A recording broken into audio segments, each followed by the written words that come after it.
Abraham के पास पूरी सेना है, लेकिन उसमें एक हनुमान है। हर एक व्यक्ति के पास अपनी अपनी ताकत है, लेकिन सबसे अधिक बलवान, तेज, पवन की गति से चलने वाला वो केवल हनुमान है। और हनुमान को भेजा गया, पहले तो वैद को लाया पकड़ के लंका में से कि इसको क्या करेंगे, ये तो मूर्छित हो गए, अब इसको कैसे बचाए। राम स्वयं भगवान है, लेकिन उनको नहीं मालूम है ये लक्ष्मण कैसे बचेगा। जो काम जिसका है उसको करने दो, तुम खुद डॉक्टर मत बनो। जब डॉक्टर की जरूरत हो तो डॉक्टर को ही बुलाओ, उस वक्त कोई बाबा काम नहीं आएगा। तो आप बेवकूफी मत करना जीवन में। ये डॉक्टर की जब आवश्यकता हो तो डॉक्टर के पास जाओ, शरीर में जब खराबी है तो डॉक्टर के पास जाओ। उस वक्त बाबा क्या करेगा? योगा करवाएगा।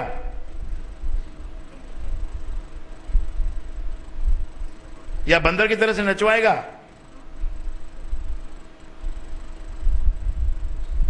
तो सारे योगी तो थे वहां पर, योग की ताकत से खड़े कर देते लक्ष्मण को। नहीं, वैद को बुलाना पड़ा। और ये भी देखो एथिक्स है कि दुश्मन की जो कंट्री है उसमें से वैद को लाए, और वैद इनकार नहीं कर सकता। जो घायल है, चाहे वो अपनी पार्टी का हो चाहे दूसरे की पार्टी का हो, जो रेड क्रॉस वाले हैं वो सबको रिलीफ देते हैं।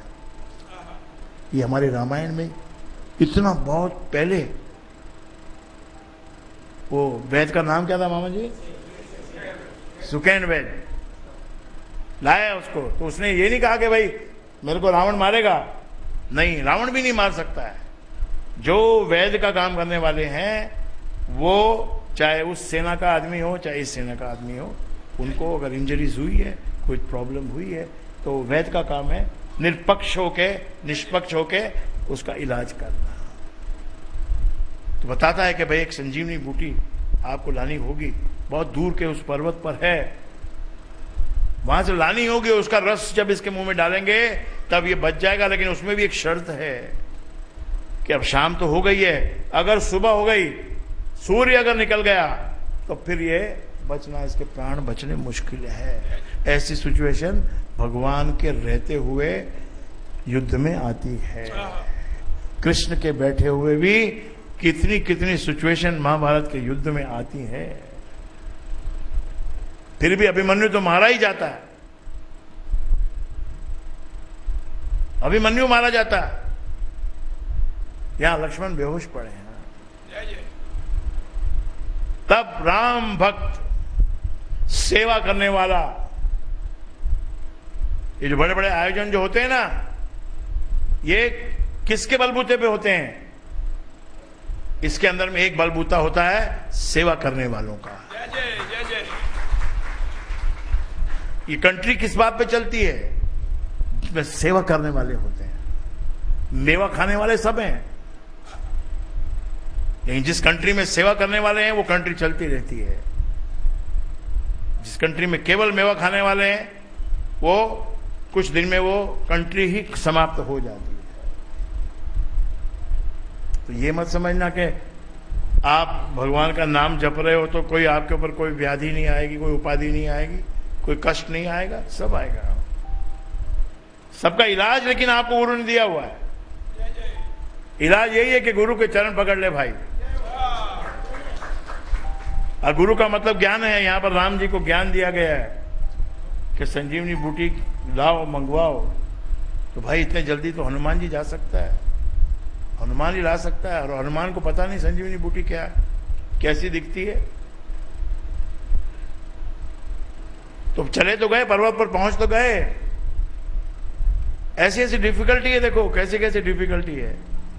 पहली बात तो इतनी जल्दी कोई जाने वाला आदमी ही नहीं मिलेगा। तो मिल गए तो उनकी सेना में हनुमान थे तो मिल गए। और जाने के बाद भी लेकिन वहां आगे संजीवनी बूटी कौन सी है कैसे पता चलेगा? तो बल बुद्धि तेरी की परीक्षा। समय आकर लेता है। तुम बड़े बुद्धिमान बने हुए, बड़े बलवान बने हुए हो, मानता हूं, हो आप, लेकिन समय पे क्या करोगे उसका कोई आइडिया नहीं है।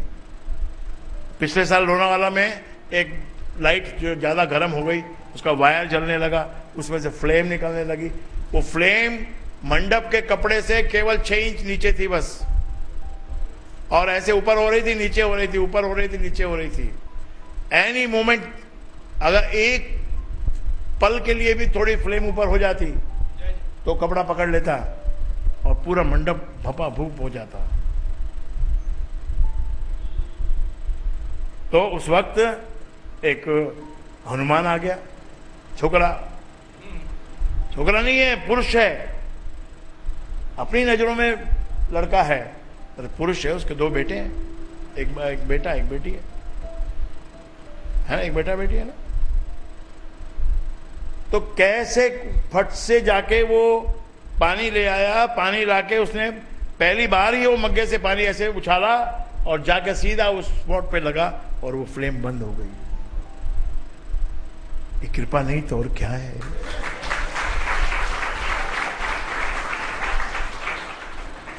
तो समय के ऊपर क्या होगा वो बात है। आपने बहुत पढ़ाई की है, ठीक है भैया, परंतु उधर जो परीक्षा में, तो फिर परीक्षा है ना, वो 3 घंटे में आप क्या करते हो, वो फिर एक्सपीरियंस की बात है, अनुभव की बात है। और उसमें मैं तो सबको कहता हूं, डरना नहीं। तुमको एक बड़ा प्रोफेशनल कोर्स करना है, तुम्हारी उम्र कम है, समय भी कम मिला है तुमको। ये कोर्स इतनी फास्ट करने का नहीं है, जितनी तेजी से तुम कर रहे हो उतनी तेजी दिखाने का नहीं है। परंतु ठीक है, आज के जमाने में हर चीज को हम तेज कर रहे हैं। हेल्थ की कॉस्ट पे हम ठीक उसको तेज कर रहे हैं। डेटोरेशन होता है माइंड का, आंखों का, बॉडी का, उसको कोई नहीं गिनता आजकल। Do it, do it, do it, do it, do it, do it, do it. तो वो 3 घंटे का अनुभव है, उसको दो। और उसमें अगर कुछ कम मार्क्स आ गए, कभी फेल भी हो गए, तो कोई चिंता की बात नहीं है। It is equivalent to proceeding further and further and further. कोई भी इंसान जब चलता है किसी पाथ पे, किसी सड़क पे, किसी मुकाम पे पहुंचता है, थकता है तो बैठता है। तो फेल होना यानी एक बार बैठना, भाई चलो take some rest, okay come on, next time again we will do. शर्म की कोई बात नहीं है, शर्म की कोई बात नहीं। कोई जा रहा है फर्स्ट टाइम तो जा रहा है, अच्छी बात है, लेकिन सब लोग नहीं निकल सकते, तो इसका मतलब ये था कि वो पीछे हट जाएंगे, वो भी अपना धीरे धीरे करेंगे। तो हनुमान जी पहुंच तो गए, लेकिन अभी उनको समझ नहीं आ रहा क्या करूं। और समय टप टप टप टप टप टप, समय की टिक टिक चलती है। समय किसी की नहीं सुनता, किसी की प्रार्थना से घड़ी पीछे नहीं होती। वो तो जो सूर्य तो चल रहा, उतने देर में खुलेगा ही, सुबह होगी ही, प्रातः काल होगा, सूर्य निकलेगा, कैसे मैं पहुंचूंगा। तो एक मन में एक ख्याल आता है, क्योंकि हनुमान जी बलवान है इसलिए ख्याल आता है कि चलो कोई बात नहीं, मुझे समझ में नहीं आ रहा कौन सी बूटी है, तो जितने भी यहां पर ये जो झाड़ियां दिख रही हैं सबको उठा लेता हूं।